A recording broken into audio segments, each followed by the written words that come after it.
정말 많은 축하를 해주시기 바랍니다. 오늘 말씀은 이제 미련한 자가 되어라 하는 제목으로 말씀을 드리겠습니다. 이제 하나님께서 고린도전서에 지혜의 주제에 대해서 이제 여러 번 언급을 했습니다. 바울이 고린도전서 1장, 2장, 3장 또는 그 이후에도 지혜에 대해서 이제 여러 차례 언급을 했어요. 특히 십자가 구원의 지혜, 또 앞서 말씀드렸던 것처럼 생명이 자라게 하는 지혜, 또 건축자의 지혜, 그러면서 이제 오늘 말씀에 와서는 이 사람의 지혜와 하나님의 지혜를 또 다시 한번 대조합니다. 그러면서 특별히 오늘은 개인의 자기가 얼마나 지혜로운 자인가라고 하는 자기 인식의 문제에 대해서 얘기를 하고 있어요. 나는 내 자신을 얼마나 지혜롭게 여기는가, 이런 주제이죠. 그래서 하나님이 오늘 우리에게 미련한 자가 되라, 이렇게 말씀하셨어요. 이 주제로 말씀을 드리겠습니다. 여기 이제 몇 가지 대지가 있는데, 첫째로는 아무도 자기를 속이지 말라 하는 말씀으로 시작합니다. 아무도 자기를 속이지 말아라. 자기를 속이지 마라. 그리고 이 자기를 속이지 말라고 하는 이 표현이 그 영문 성경에 보면 사역 동사를 사용을 해서 자기를 속이도록 하지 말라, 이렇게 돼 있어요. 그러니까 내가 나를 속이는 것뿐 아니라 누가 나로 하여금 내 자신을 속이도록 놔두지 말라는 거예요. 가령 마귀가 와서 너는 최고다, 너는 지혜자다, 너는 잘난 사람이다, 뭐 이렇게 치켜 세울 때 내가 거기에 동조해서 속지 말라는 거죠. 혹 다른 사람들이 내게 와서 너는 정말 지혜로운 자다, 똑똑한 자다, 잘난 자다라고 말할 때 역시 내가 속아 넘어가서는 안 된단 말이죠. 이 세상에 사기꾼이 많아요. 그런데 그 수많은 사기꾼 가운데 자기 자신을 속이는 자가 가장 큰 사기꾼이에요. 남에게 속는 것보다 자기에게 속는 것이 인생을 더 크게 망칠 수 있습니다. 저는 지금까지 너무나 많은 사람들이 자기 자신에게 속아서 인생을 망친 것을 봐왔어요. 지혜가 없는 사람이 지혜자라고 착각을 하고, 능력 없는 사람이 능력 있는 줄로 착각을 하고요. 머리 나쁜 사람이 머리 좋은 줄로 착각을 하고요. 성격이 나쁜 사람이 자기가 성품이 좋은 줄로 착각을 하고요. 사랑이 하나도 없는 사람이 자기가 사랑의 사람으로 착각을 하고, 그래서 자기에 대한 잘못된 인식, 이게 자기가 자기 속인 거죠.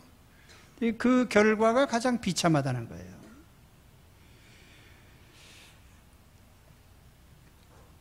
나는 언제 내 자신을 속일까?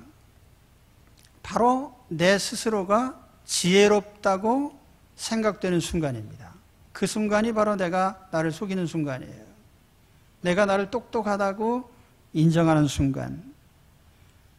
그래서 오늘 말씀에도 너희 중에 누구든지 이 세상에서 지혜 있는 줄로 생각하거든, 자기 스스로가 지혜 있다고 생각하는 순간에 내 자신이 속고 있는 거예요. 자, 고린도 교인들은 아볼로파, 베드로파, 바울파 뭐 하면서 사람에 대한 평가를 내렸습니다. 지도자에 대해서 이런저런 얘기를 하고 했는데, 그렇다면 이 사람들은 벌써 바울보다 아볼로보다 베드로보다 더 높은 자리에 올라가 있다는 거죠. 고린도 사람들은 본래부터가 헬라 사람들이 타고난 지혜의 사람들 아니에요. 지혜에 대해서는 전 세계에서 가장 자부심이 강한, 이 사람들이 예수 믿은 후에도 여전히 자기들은 지혜자라고 생각을 했어요. 그렇기 때문에 자기들보다 더 똑똑한 사람은 없다. 그리스의 철학자들, 많은 현자들, 지식인들, 그들은 한결같이 자기 자신들이 가장 똑똑한 사람으로 생각했던 것입니다. 그러나 자기를 지혜롭게 여기는 순간에 자기 기만을 하고 있다는 것을 우리는 깨달아야 돼요. 그래서 고린도 교인들이 정말 자기를 지혜롭게 여겼지만 그 결과가 뭡니까? 서로 바울파, 아볼로파, 베드로파 하면서 서로 시기와 분쟁에 빠진 거예요.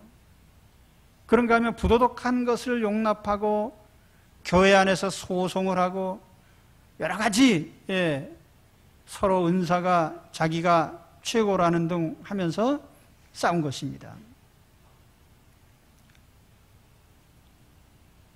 그래서 자기를 속이는 것이야말로 인생을 실패하고 신앙에 실패하는 가장 큰 원인이다. 그래서 오늘 바울은 우리에게 자기를 속이지 말라고 합니다. 여러분, 자기를 속이지 마십시오. 자신에게 속지 마십시오. 언제 속습니까? 내가 똑똑하다고 생각하는 순간 자기에게 속는 거예요. 그렇죠? 예. 자, 그럼 어떻게 해야 됩니까? 우리가 나는 그러면 내 자신에게 속지 않기 위해서 어떻게 해야 되는가? 오늘 대답을 한 가지 말씀을 해 주십니다. 자신에게 속지 않는 딱 한 가지 해결 방법이 있어요. 그것이 뭐냐면 18절에 나오는 미련한 자가 되어라 라고 하는 말씀이에요. 미련한 자가 되라. 너희 중에 누구든지 이 세상에서 지혜 있는 줄로 생각하거든 미련한 자가 되어라. 그리하여야 지혜로운 자가 되리라. 그러니까 나는 똑똑해, 나는 지혜로운 자야, 나는 잘났어라고 생각하는 순간 어떻게 해야 돼요? 아니야, 나는 미련한 자야 하고 자기를 올바로 인식해야 된다는 거예요. 여기 미련한 자가 되라 그 말은 뭐 겉으로 미련한 척하라 그런 말이 아니에요.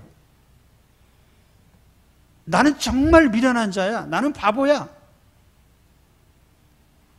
이걸 확실하게 깨닫고 확신하라는 거죠.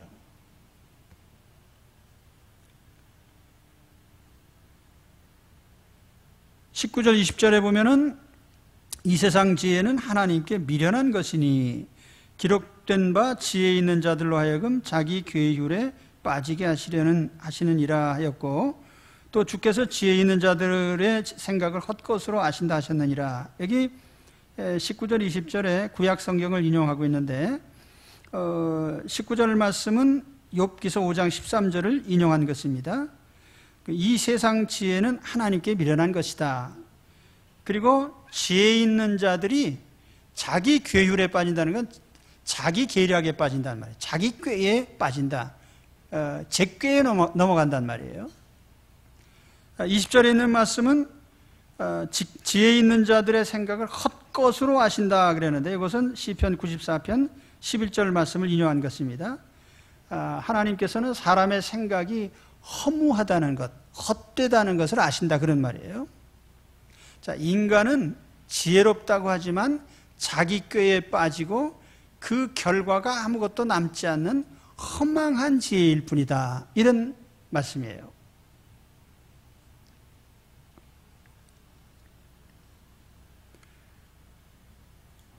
바울은 고린도 교인들에게 끊임없이 인간의 지혜와 하나님의 지혜를 대조시킵니다. 인간은 본래 미련한 존재이기 때문에 이 사실을 모르고 산다면 그건 인생의 실패자가 될 수밖에 없다. 하나님을 잘 모르는 동양 철학의 장자라는 분이 이런 말씀을 했어요. 인간의 일생은 유한한데 그 알아야 할 것은 무한히 많다. 유한한 일생으로 무한한 사물을 다 알려고 했으면 일생을 허비하게 될 뿐이다. 그럼에도 불구하고 지혜를 쓰려고 하는 자는 일생을 망치려는 것이다. 그 장자의 사상 여러분 아신 대로 무의자연이라는 거죠. 하나님 믿지 않는 사람이니까 자연의 순리대로 살라라고 이렇게 얘기를 하는데, 우리가 신앙 안에서 들어와 보면 그 자연의 순리라는 것은 결국 하나님의 섭리를 말하는 거예요. 하나님의 섭리를 따라야 된다. 그러니까 인간의 지혜로 이렇게 저렇게 좌우하려고 하지 마라. 저는 목사이면서 또 신자들을 인도하는 입장에서 항상 스스로 이제 그런 딜레마에 빠질 때가 있어요. 인간의 삶이라는 것은 하나님의 섭리대로 사는 것이 순리고 그것이 옳은 것인데, 이제 우리가 신앙을 빙자해 가지고 너무 인위적으로 우리가 이렇게 마음만 품으면 됩니다라든지 무슨 그래서 제가 물론 우리가 좋은 의미에서 비전도 있지만은 어떤 인간의 의지를 관철하려고 하는 그것을 우리가 신앙으로 포장해서는 안 되겠다. 어떤 면에서 보면은 교회는 인위적으로 뭘 하려고 하는 것을 자꾸 조장하지 말고 하나님의 섭리를 따르는 훈련을 해야 돼요. 그렇잖아요? 좀 힘든 얘기인가요? 태어나는 것도 하나님의 뜻에 태어나고 죽는 것도 하나님 뜻인데 살아가는 동안에 이루는 것도 하나님 뜻대로 해야지, 사람이 이러쿵저러쿵 해서 좌우하려고 하는 것이 과연 되겠는가. 제가 이 선교에 대해서도 그래요. 여기저기 막 이렇게 우리가 비전을 가지고 하지만은 실제로 보니까 하나님이 복음의 문을 열어주시는 곳에서 복음이 열리게 돼 있고요. 하나님이 부르시는 사람들이 부름을 받게 돼 있어요. 그잖아요? 지금 네팔에 복음의 문이 열려서 우리가 선교 시작하고 나서 아주 폭발적으로 늘어났습니다. 많은 영혼들이 구원받았어요. 그런데 또다시 이제 복음의 문이 이제는 닫히려고 합니다. 이제 지금 새로운 헌법을 제정하려고 하면서 이제 거기다 힌두교를 국교로 이렇게 정하고 포교 활동을 제한하는 그런 입법을 하려고 합니다. 그래서 우리가 어떤 면에서 보면은 이 세상의 모든 역사들, 거기에는 세상 역사도 있고 우리 교회가 세워지고 복음이 전파되는 역사도 있고, 이런 역사들이 인간에 의해서 좌우되는 게 아니라는 거죠. 그건 하나님의 뜻대로 이루어지는 것입니다. 그런데 여기 인간의 뜻을 앞세우게 될 때 어떻게 되는가? 오늘 말씀에 다시 한번 보면은 19절 20절에 이 세상 지혜는 하나님께 미련한 것이니 기록된 바 지혜 있는 자들로 하여금 자기 괴울에 빠지게, 인간은 자기 지혜의 함정에 빠지게 된다. 제가 오래전에 그 레이첼 카슨이 쓴 책을 소개해 드린 적이 있습니다. 사일런트 스프링이라고 하는 책인데, 침묵의 봄. 그 내용은 이제 인간이 만들어낸 화학물질에 의해서 이제 지구 환경이 파괴되는 그런 것들을 얘기를 하고 있습니다. 예를 들면은 농약, 살포, 거기 여러 약품이 나옵니다. DDT나 DDD나 딜드린이나 엘드린, 엔드린, 파라티온, 마라티온, 비산나트륨, 디니트로페롤, 2,4-D, 펜타클로로페놀, 이런 농약들을 마구 뿌려댄 결과가 어떻게 되느냐. 해충 하나를 죽이기 위해서 비행기로 농약을 살포하다 보니까 멀쩡한 곤충들도 다 죽어버려요. 동물들이 죽어버리고. 한두 가지 풀을 제거하기 위해서 제초제를 뿌리다 보니까 거기에 그 한두 가지 풀만 제거되는 것이 아니고 그 제초제로 말미암아서 연못과 밭과 개울물, 지하수까지 다 오염돼서 후세까지 피해를 주게 되는 거예요. 해충구제 작업을 우리가 한다고 하지만은 여러분은 잘 아실 거예요. 농사 짓는 사람 벼멸구를 죽이기 위해서 농약을 얼마나 뿌려댄지 모릅니다. 그런데 벼멸구가 없어졌냐면 오히려 더 강성해집니다. 그래서 농약이라고 하는 것이 그 해충을 없애는 것이 아니고 어느 농약을 뿌리면은 6개월 이내에 거기에 대한 대응력을 가지게 돼요, 이 곤충이.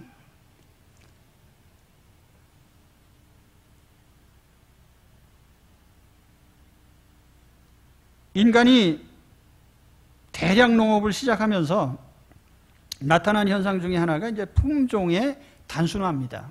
그러다 보니까 이 자연 생태계라는 것이 품종이 다양해야만 건강한 생태계가 될 수 있는데 자꾸 멸종이 되고 품종이 단순화되면서 그 단순화된 품종이 해를 입게 되면 쫄딱 망하게 되는 거예요.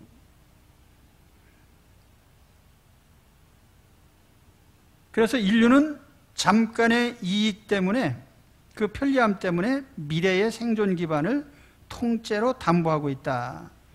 그러니까 예를 들어 사자가 동물을 잡아먹는데 자기한테 잡아먹히는 걸 하루아침에 다 잡아먹지 않아요. 배고플 때 딱 한 마리만 잡아먹지. 그러나 인간은 자기에게 상관이 없다고 생각하면 다 없애버리는 거예요. 이런 멍청한 존재가 어딨냐 말이죠. 문명이라고 하는 것에 대해서 우리가 자동차를 너무 편리한 도구로 생각합니다. 금년도에 메르스 때문에 186명이 발생을 해서 36명이 사망을 했어요. 그 결과 어떻게 됐죠? 온 나라가 떠들썩했습니다. 그리고 뭐 외국 사람들도 한국에 여행도 안 오고 그냥 186명이 발생해서 36명 죽은 것 때문에. 근데 작년에 우리나라의 교통사고가 22만 756건이 일어나가지고요. 4,647명이 죽고 33만 378명이 부상을 당했어요. 메르스하고 비교해 봤을 때 비교도 안 되죠.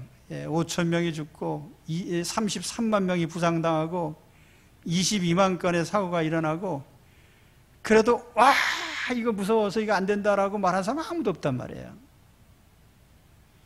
우리는 그 문명의 도구에 대해서 편리함만을 생각하고요, 그 폐해에 대해서는 생각을 안 한단 말이죠.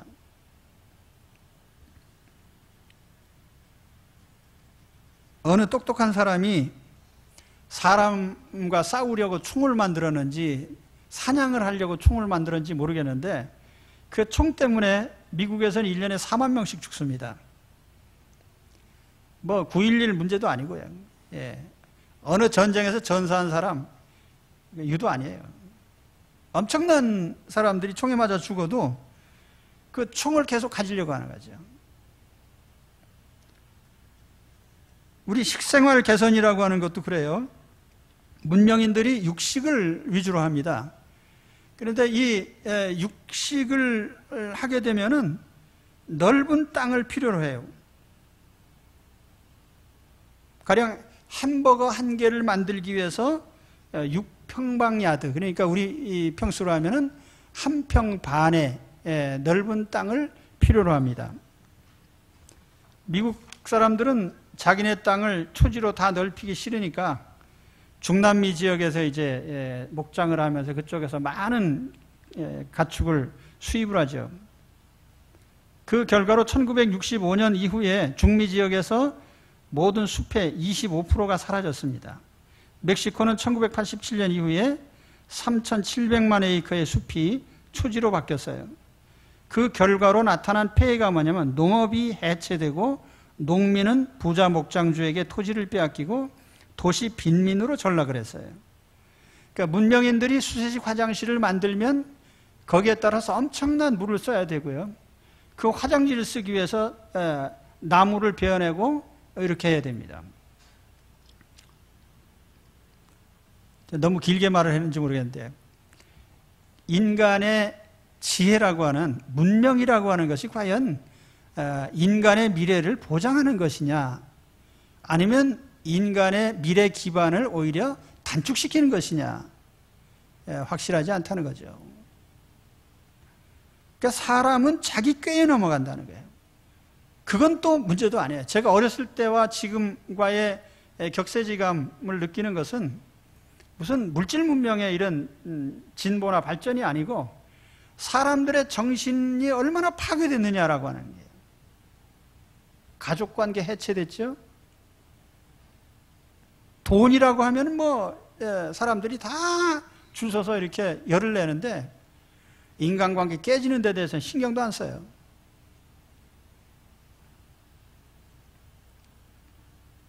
우리가 저 이리안 자이나 또는 아마존 밀림에 사는 원주민들을 보고 참 미개하고 웃긴다고 하지만은 사실은 그 사람들보다 우리의 정신 상태는 훨씬 더 피폐되어 있다, 이렇게 볼 수가 있습니다.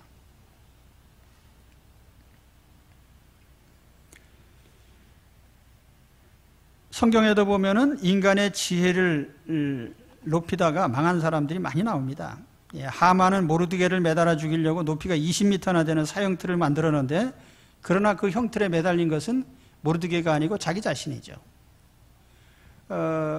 우리가 어떤 지혜, 솔로몬은 싸우지 않고 주변 나라들과 평화를 이루고 어떻게 해볼까 해서 평화 정책을 썼는데, 그것이 뭐냐면은 이웃 나라 공주들을 다 데려다가 부인으로 삼는 거예요. 결과로 어떻게 됐죠? 결과로 우상 숭배에 빠지고 나라가 두 쪼가리가 났죠.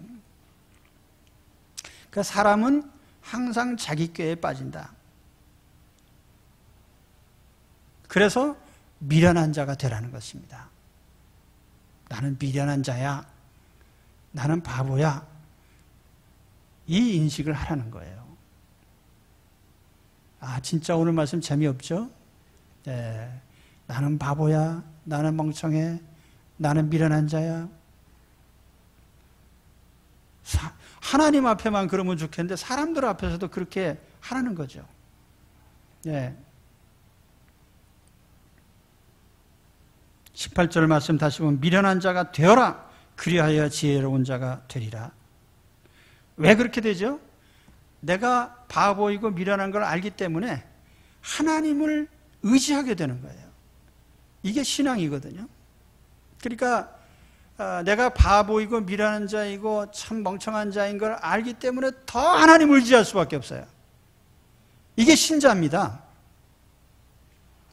근데 신앙 안에 들어와서 여전히 내가 잘났고 내가 똑똑하고 내가 제일이라고 생각한다면 그것처럼 하나님 앞에 멍청한 일이 없는 거예요.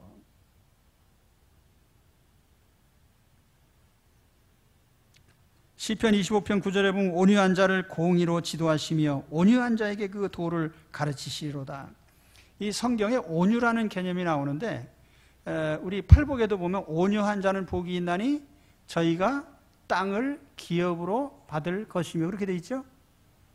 아이고 그거 참 좋은 말씀이네. 땅을 기업으로 받는다니까 부동산 받는다는 얘기 아니에요 그거? 예? 요즘 말로 하면 온유한 자가 땅을 차지한다. 물론 거기 땅이라고 하는 게 이제 천국을 의미하는 비유적인 표현입니다. 그러나 실질적으로 땅을 차지하는 것, 온유한 자가 차지한다는 거예요.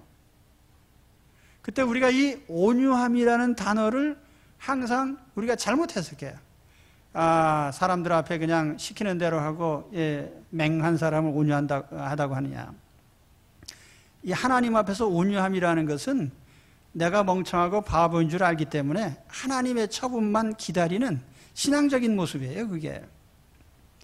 그래서 우리가 하나님 앞에 온유함, 내가 정말 바보이고 참 지혜가 없는 자라는 것을 인정하면서 하나님의 처분대로는 하겠습니다, 이 마음을 항상 가지는 그것이 바로 성경의 온유함이에요. 그 사람이 하나님이 도우시는 자입니다. 그죠? 그래서 혹시 내가 바보이고 참 미련한 자라고 이렇게 사람들 앞에 인정하게 될 때 혹시 내가 불이익을 당하지 않을까? 왜냐하면 세상 사람들이 있잖아요. 내가 얼마나 똑똑한지 보여주고 얼마나 잘나는지를 알려야 세상 사람들이 나를 인정하지 않을까 그러잖아요. 근데 사람들 앞에서 나는 잘 모르는 사람입니다, 난 미련한 사람입니다 이러면 사람들이 무시하고 그럴 거 아니에요?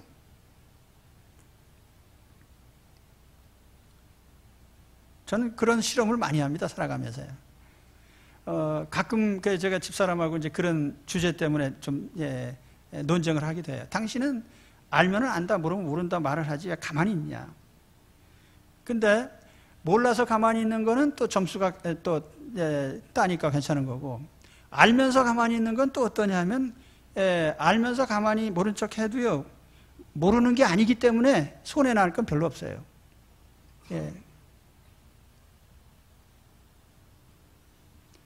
무슨 말씀인지 아마 이제 살아보시면 세상 살아가는 동안에 아는 척해서 유익한 것도 많지만요. 그저 모른 척하고 넘어가면 훨씬 더 유익한 경우가 훨씬 더 많습니다.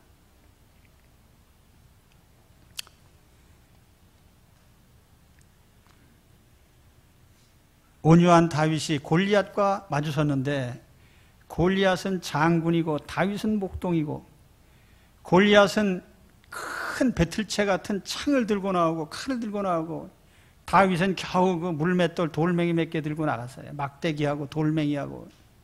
그래서 골리앗이 다윗을 놀렸어요. 네가 개 잡으러 오냐? 막대기 가져오게. 그래서 나중에 어떻게 됐어요? 예, 골리앗이 꼬꾸라졌습니다. 왜요? 하나님께서 골리앗이 가리지 않은 유일한 부분, 정면으로 얼굴을 맞췄기 때문에요. 여호수아는 단지 법궤를 들고 여리고성을 한 바퀴씩 돌았을 뿐입니다. 그러나 결과적으로는 여리고성은 무너졌습니다. 우리의 신앙이 어디에서 판가름 납니까? 내가 정말 하나님 앞에 무능하고 연약한 자인 것을 인식하고 하나님을 의지할 때에 인간적인 모든 지혜와 권세와 인간적인 능력과 꾀들이 다 무너지는 것을 알고 거기에 대항할 때에 이것이 바로 우리의 신앙인 것입니다. 그래서 스스로 바보임을 아는 바보는 바보가 아닙니다. 자신이 지혜자인 줄로 착각하는 바보가 진짜 바보죠.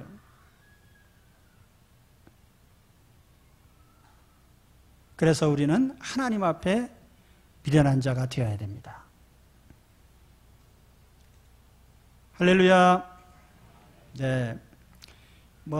내가 잘났다고 그냥 치켜 세워야 되는데, 바보라고 하니까 다들 우중충 하셔가지고, 따라합시다. 나는 미련한 자다. 확실합니까? 예, 그거를 나도 인정하고, 하나님도 인정하시고, 예, 다른 사람도 인정하고, 다 인정해요. 그래도 상관없어요. 예. 거기에서부터 우리가 하나님을 의지하고 믿고 신뢰하기 때문에요. 자, 그 다음에 세 번째로 오늘 마지막 교훈은 사람을 자랑하지 말라고 합니다. 예, 21절에 보면 그러즉 누구든지 사람을 자랑하지 마라. 자기에게 속지 말라고 했죠. 내가 미련한 자인 것을 알라고 했죠. 미련한 자가 되라고 했죠. 그리고 마지막으로 사람을 자랑하지 마라.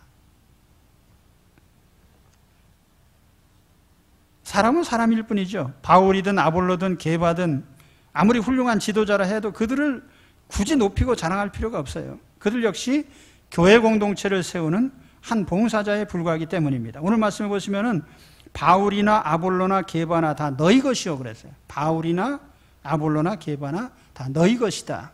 너희라고 하는 건 교회 공동체를 말하는 거예요. 바울도 아볼로도 게바도 다 교회 공동체에 소속된 일꾼일 뿐입니다.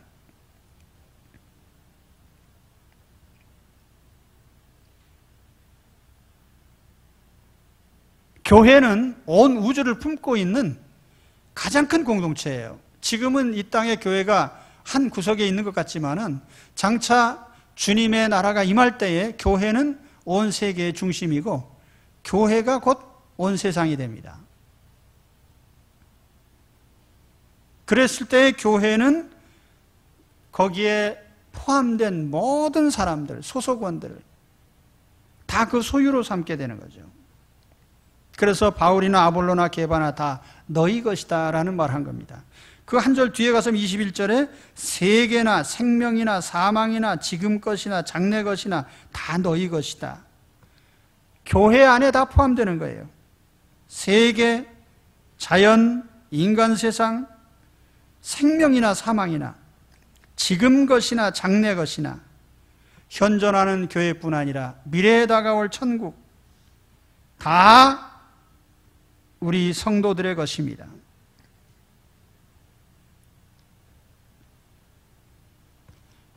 이렇게 볼 때에 우리가 사람을 높여서 굳이 지켜 세울 필요는 없겠다. 그래서 인간 사회에서 제일 문제가 되는 것은 사람을 높이는 거예요. 이것은 세상도 마찬가지, 교회도 마찬가지입니다. 이 세상에서도 보면은 항상 사람을 높이는 이것이 인간 사회의 모든 공동체에서 일어난 현상입니다. 그러니까 지금도요, 우리 대통령의 지지도, 인기도가 매일같이 통계회사가 이제 여론조사하는 회사에서 매일같이 조사합니다. 이번 주에 우리 박근혜 대통령의 지지율은 40몇 %입니다. 항상 이 사람에 대한 그래서 어떤 사람이 인기를 팍 끌면은 그 사람으로 우르르 몰려가고, 또 어떤 사람이 인기를 끌면 그 사람으로 몰려가고요. 교회도 똑같아요. 교회도 이게 이제 요즘처럼 이렇게 사람들이 대량으로 움직이는 사회가 되다 보니까 교회 공동체도 안정적이질 않고 자꾸 이리저리 우르르 몰려다녀 사람들이. 여기 누가 있다 그러면 그냥 아이돌 스타 쫓아가듯이 그냥 그건 하나님 나라에서 바람직한 거 아니거든요. 예? 우리는 하나님 나라에서 평범한 인간일 뿐이죠. 그렇죠? 예. 오늘은 특별히 아멘들을 안 하시네. 예. 이게 말씀이 재미없어서 그러신지, 하여튼, 바보라고 했더니 또 내가 무슨 바보냐 그러면서 앉아 계시고, 자기에게 속지 말라 그랬더니 또 내가 무슨 사기꾼이냐 그러고, 또 사람을 자랑하지 마십시오. 그리고 21절에 가서 만물이 다 너희 것이다. 만물을 소유한 교회 공동체가 만물 위에 있는데 왜 거기에다가 사람을 높이냐 말이에요. 있는 대로 평가하면 되는 거죠. 이 과대평가라고 하는 걸 이게 이제 영어로 하면 이제 오버밸류라고 하는데요. 가치를 좀 그 본래의 가치 이상으로 평가를 해주는 거예요. 있는 그대로 하면 되는 거죠. 그렇다고 해서 교회 공동체가 제일 위에 있느냐 그건 아니에요. 그 위에 예수님이 계시죠. 예수님 교회의 머리니까요. 그리고 우리 예수 그리스도는 하나님의 뜻에 따르는 순종하는 우리 주님이십니다. 그래서 이러한 우주의 질서가 바로 교회의 질서이기도 하죠. 오늘 우리가 이 하나님의 교회 공동체 생활을 하면서 우리는 누구나 다 과대평가된 어떤 인간의 슬하에 있는 게 아니고 우리는 다 똑같은 교회 안에서의 지체들입니다. 그래서 우리가 사람을 너무 자랑하지 않는, 이게 이제 교회 공동체를 세우는 하나의 비법이에요. 그러니까 하나님께서 고린도 교회에 너희가 왜 이렇게 바울파 아볼로파 하면서 이렇게 싸우냐, 그 사람 너무 높인 결과 아니냐, 이러한 현상은 오늘날에도 동일하게 적용된단 말이에요. 어느 교회나. 자, 오늘 말씀 다시 정리합니다. 바울은 인간의 지혜와 하나님의 지혜를 항상 대조시키면서 우리가 하나님 앞에 얼마나 미련한 자인가 이거를 늘 드러내려고 애를 씁니다. 그러면서 우리 자신에게, 내 자신에게 유익이 되고 행복하고 은혜로운 생활을 할 수 있고 축복된 생활을 할 수 있는 것은 자기를 똑바로 알아야 된다는 거죠. 자기 인식의 문제. 근데 제일 불행한 사람이 누구냐면은 자기를 잘못 알고 있는 거예요. 그래서 오늘 첫째 말씀은 자기를 속이지 마라. 지혜자가 아닌데 지혜자로 착각하지 말라는 거예요. 또 한 가지는 미련한 자가 되라. 나는 진짜 미련한 자인 것을 인정하라는 것이죠. 그리고 세 번째로는 사람은 자랑할 게 못 된다. 사람 자랑하지 마라. 아마 이 원리로 산다면 우리 신앙생활이나 사회생활이나 모든 공동체를 세우는 일, 교회 공동체를 세우고 가정 공동체를 세우고 어느 곳에서나 절대로 실패자가 되지 않을 겁니다. 결과적으로 이러한 요소들은 하나님을 절대적으로 의지하는 바로 통로가 되는 거예요. 내가 내 자신을 올바로 알 때, 나는 미련한 자다라고 하는 그 깨달음 속에서 하나님을 더 의지하게 되고 하나님만 의지하게 되고요. 그럼으로써 우리는 신앙의 결실들을 더 풍성하게 풍부하게 누리게 된다는 거예요. 할렐루야. 네, 기도하겠습니다.